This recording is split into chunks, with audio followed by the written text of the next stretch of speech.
We all know that physicists are always trying to improve our understanding, our ability to predict, and our ability to explain the natural world by making models of the physical phenomena we observe.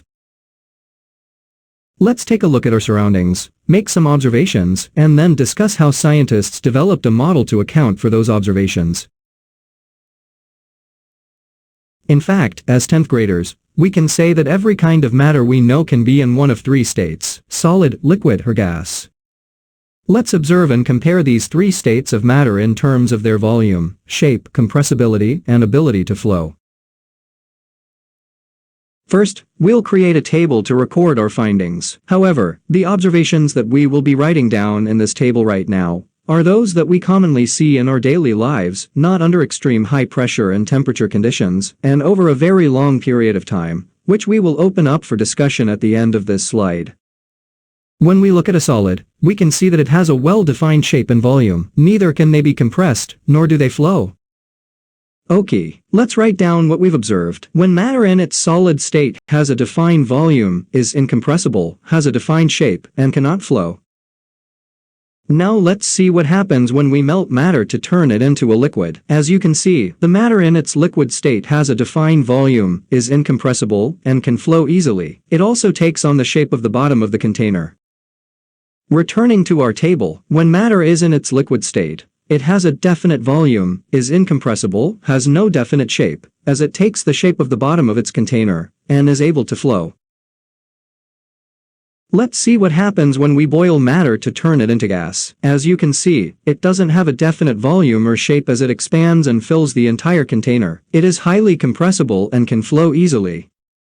Back to our table, when matter is in its gaseous state, it has no defined volume, it expands and fills the entire container, it is highly compressible, and it can flow easily.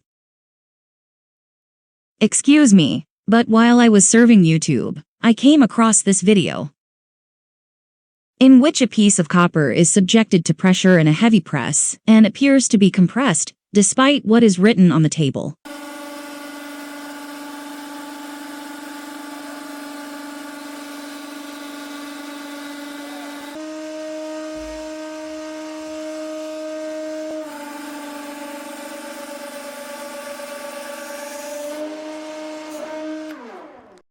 Even though there is a lot of pressure, the video seems to show more deformation than compressibility, since compressibility is defined as a measure of relative volume change in response to pressure, yet the volume of the copper object doesn't change much as it shortens and expands outward.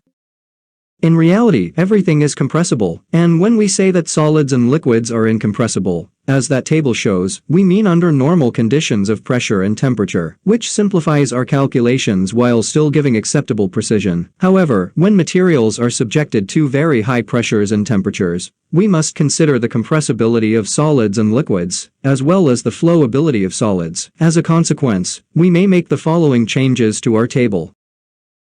Solids and liquids are almost incompressible, and solids do not flow easily. The information in that table is the first syllabus's subject content topics for thermal physics in the Cambridge IGCSE Physics 0625 curriculum. Please stop the video, take your notes, then proceed.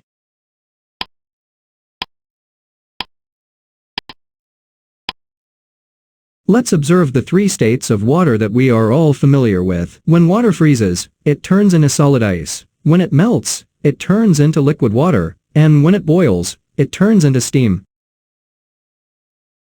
In fact, the naming of a phenomenon is the very first thing scientists do after observing it for the first time. Let's take a look at the names given to these natural processes. The transformation of a solid into a liquid is known as melting.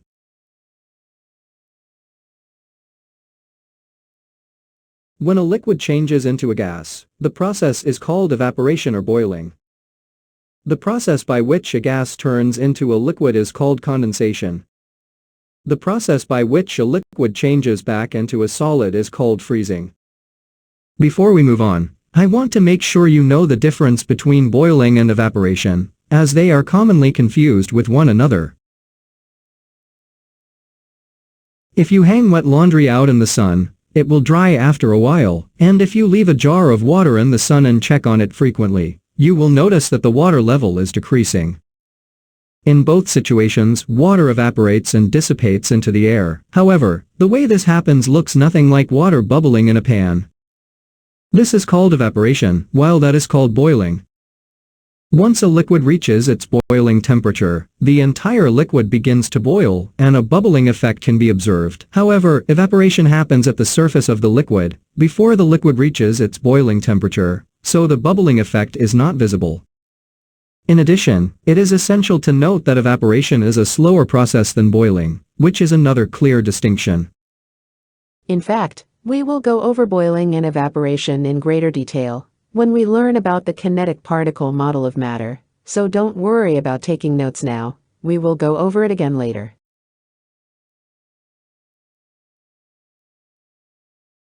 The contents of this slide correspond to one of the thermal physics topics you should be familiar with, based on the Cambridge IGCSE Physics 0625 curriculum.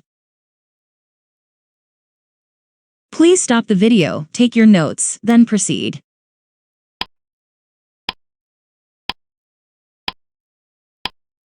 Now, let us make one more observation. What will happen? If we take some ice out of a deep freezer, then slowly warm it up at a constant rate of thermal energy. At the same time, we will be plotting the temperature versus time.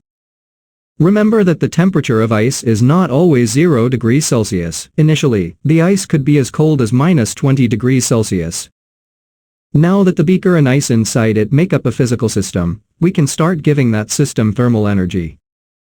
At first, the temperature will start to rise, but the ice will stay solid until the temperature gets to 0 degrees Celsius. At that point the temperature will stay at 0 degrees Celsius, while the ice starts to turn into water. When all the ice turn into water, and as long as we keep adding heat to the system, the water will keep getting hotter, until it reaches 100 degrees Celsius.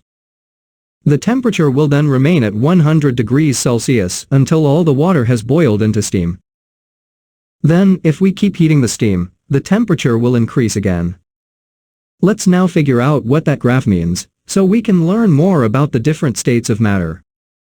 First of all, we can see that a solid has to be heated for a while, before it all melts into a liquid, and that makes us wonder why it doesn't turn into liquid right away. And the same thing is true when liquid turns into gas. It doesn't happen right away. In both cases, the matter needs to be heated up for a while.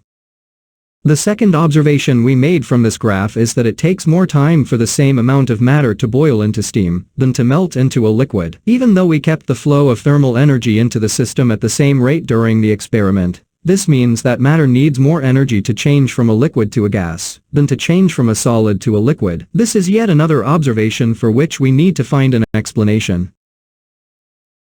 In fact, the kinetic particle model of matter can explain everything we've talked about so far, about the different properties of matter in its three states, such as volume, shape, ability to be compressed, amount of energy needed to change from one state to another, and more. But first, let's briefly discuss some of the history of the kinetic particle model of matter, before we get into its specifics. The story begins in 1827. At the dawn of the Industrial Revolution, when botanist Robert Brown was conducting a study on the pollen of the plant Clarkia pulchella. Before examining the pollen under a microscope, he crushed it and suspended it in water.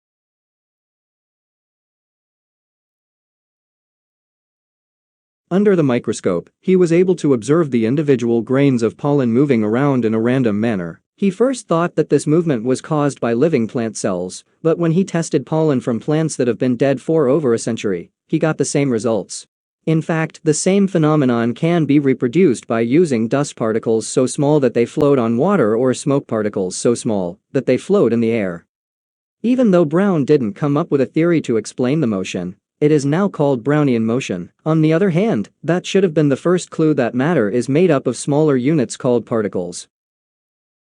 Following the observation that Robert Brown made, a model of the particle nature of matter was developed by a number of scientists over a considerable amount of time. These scientists combined their efforts with those of other scientists, such as Rudolf Clausius, Ludwig Boltzmann, and James Clerk Maxwell. In fact, the Brownian movement of smoke particles in the air or microscopic dust particles floating in water may appear weird and random if you don't account for the fact that air and water are made up of much smaller particles, known as atoms and molecules. Almost 80 years after Robert Brown's observation, the theoretical physicist Albert Einstein published a paper in which he modeled the motion of the pollen particles mathematically. Even though Einstein wasn't the first to describe the Brownian motion mathematically, he did draw the conclusion that the mathematical description of Brownian motion is evidence for the existence of atoms and molecules, even if you can't see them directly. Then he did some clever math to figure out how big atoms should be based on how fast the moving particles were moving. That mathematical conclusion was later verified experimentally by Jean Perrin in 1908. Okay, enough history. Let's look at what the Cambridge IGCSE Physics 0625 curriculum requires you to know, based on the syllabus's subject content topics. In fact, I found all those topics included in one question from the May 2021 previous paper test, Paper 3 Variant 1. Please pause the video, try to solve the question yourself, and then continue.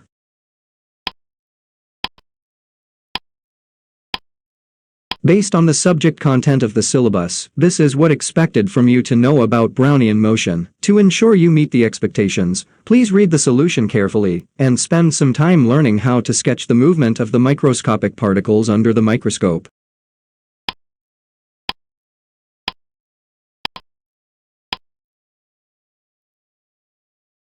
In the following sections, we will discuss the kinetic particle model of matter in greater detail. And then we will use this model to explain all of the observations about the properties of matter discussed in that section and more. Goodbye.